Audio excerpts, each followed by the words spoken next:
এইটা আবার কে রে ভাই? যখন থেকে এই ভাইটির ভিডিও দেখছি তখন থেকেই আমার ঘর সহ ফোন সহ সবকিছু কাঁপাকাঁপি শুরু করে দিছে ভাই।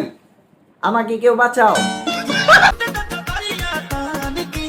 কেন জানি ওনার ভিডিও দেখার পর থেকে আমি আর আমার ফোনটিকে কন্ট্রোল করতে পারতাছি না। দয়া করে বন্ধু তোকে বলতাছি, তোর সুবাসিনীকে নিয়ে যায় এখান থেকে, তা না হলে আমার ফোন হাত থেকে পড়ে যাবে বন্ধু। এই রে দাদু, আর একটু জোরে দিলে তো আমি দেওয়াল সহ চলে যেতাম রে ভাই।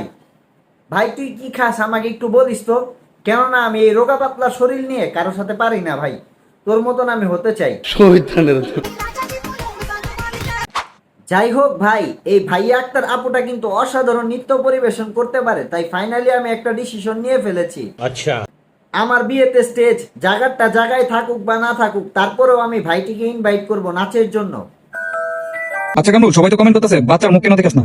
হ্যাঁ দাদু, বাবির থুতমা খানা একসার বড় পর্দায় টিকটকে আইন না দেখাও, এখন বাবুর মুখ খানা দেখাইলে কি সমস্যা দাদু? আয় কত দেখি।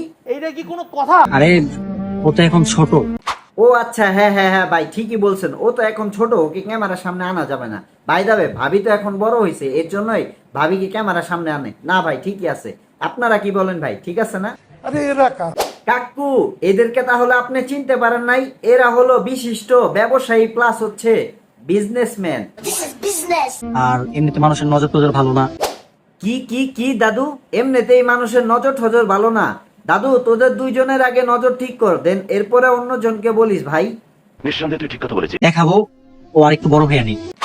ছোট থাকতেই কি কম ভিডিও বানাইছেন যে এখন বড় চিন্তা ভাবনা করতেছেন?